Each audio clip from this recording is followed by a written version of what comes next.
So if you want to get into the real estate photography and videography business but don't know how, this is the perfect video for you.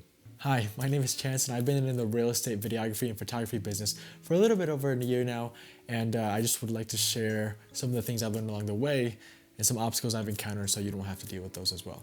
So first things first, if you're going to get into this business, here are 4 things to know about the real estate photography and videography business. One thing to know about realtors is that a lot of them work off short notice, at least the ones that I've worked personally with. There have been many times when a realtor has approached me with a project that needs to be due between 1, 2, or even 3 days right before the project is due.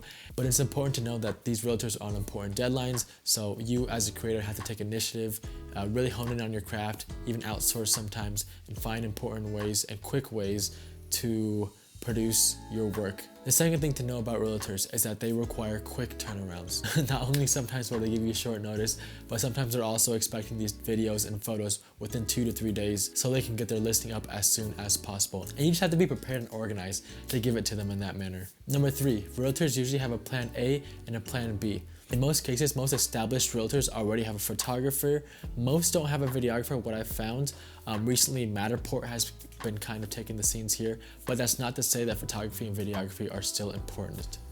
So if you plan on reaching out to a realtor and you're just starting out, it's important to know that they probably already have a photographer or videographer established, but later in this video, I'll teach you some neat tricks to kind of get your foot in the door and establish a relationship.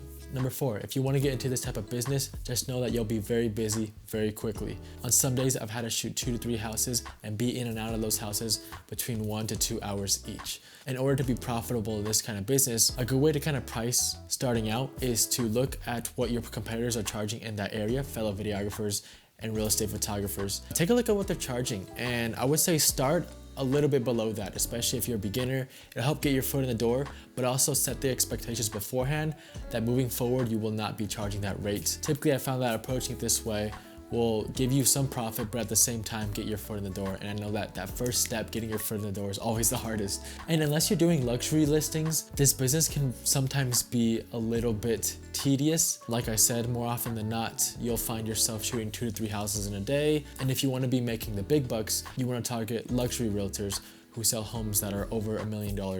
Those kind of houses, you have the ability to charge upwards of $800 and more because of the value of the house. But if you're sticking with houses that are about $600,000 under, I would estimate that you can probably only charge between $200 and I would say $600 to give a few, just because that market is so lucrative. You can either get a lot of real estate clients within a smaller budget, or you can get a few luxury clients within a bigger budget. And from my experience, it's harder to find luxury clients because these people already have an established workflow that they're working with. That's why they're so successful. So now that you know what to expect in this kind of business, here's what you're gonna need. Now, I'm not gonna say that there's a type of brand or camera that works in particular, but what I found so far is that having a camera that can record 60 frames per second and 1080p is pretty ideal.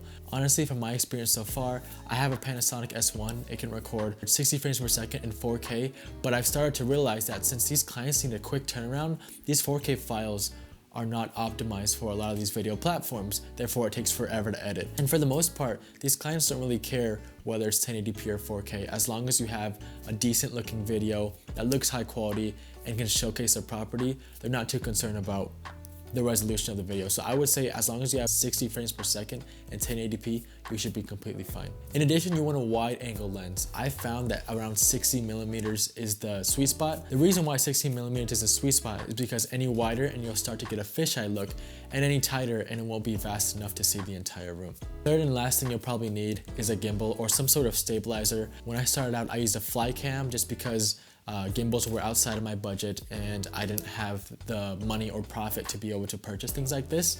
Now, a couple years later, you're able to buy gimbals for cheaper prices, $100 to $200, and you'll make that back within your first couple of gigs. I personally use a DJI RSC2. In these kind of low stakes scenarios, you'll be able to reshoot things if you shoot them wrong.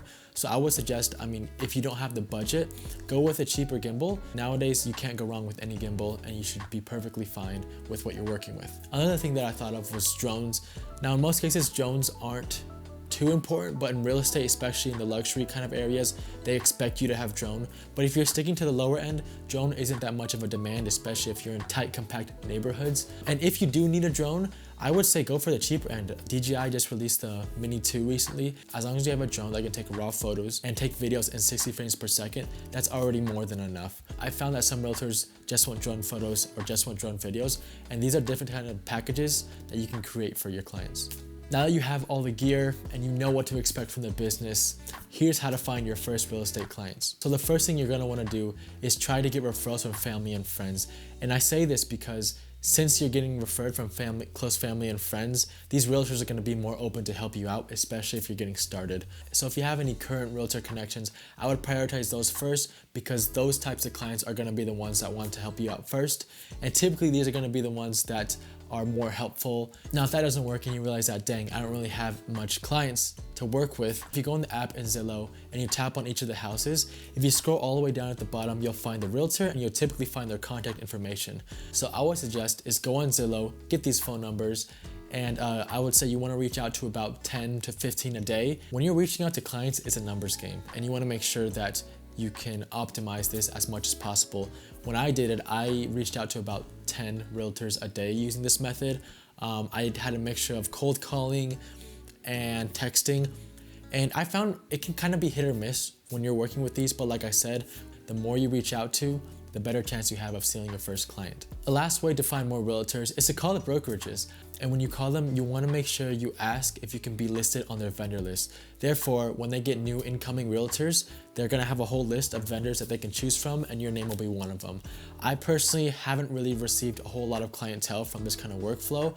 The Zillow method has usually been what works for me. So you got all this contact information. What do you say to these realtors? So in your text, call, or email, you want to offer your services for free or at a discounted rate that's lower than the current market. So for example, an example template could be something along the lines of, hey, my name is, insert your name here, and I see you're a realtor in my area. I'm looking to build my real estate, insert videography or photography, portfolio, and would love to shoot a free video or some free photos for one of your listings if you'd like. This is a great resource because in most cases, realtors are trying to save as much money as possible when listing a house. But one thing I've had trouble with is that some of these realtors won't even reach back to you once they see that text. But like I said, it's a numbers game. So if you reach out to around 100 realtors and only see at least 5 of these clients are going to be clients that will give you reoccurring revenue for years on end, especially since they're always selling houses. So once you offer your free or discounted services and already establish a relationship with this realtor, you want to make sure to maintain this relationship, reaching out every once or twice a month to see if these realtors have new listings or if they need help with any other kind of media platforms. And this is super important because a lot of times you'll find that realtors are always super busy. Sometimes they'll forget about you and they'll go to their other photographer. But as long as you're always advocating for yourself, you'll always be able to find the work, especially once you build these relationships. These realtors will always want to be coming back to you.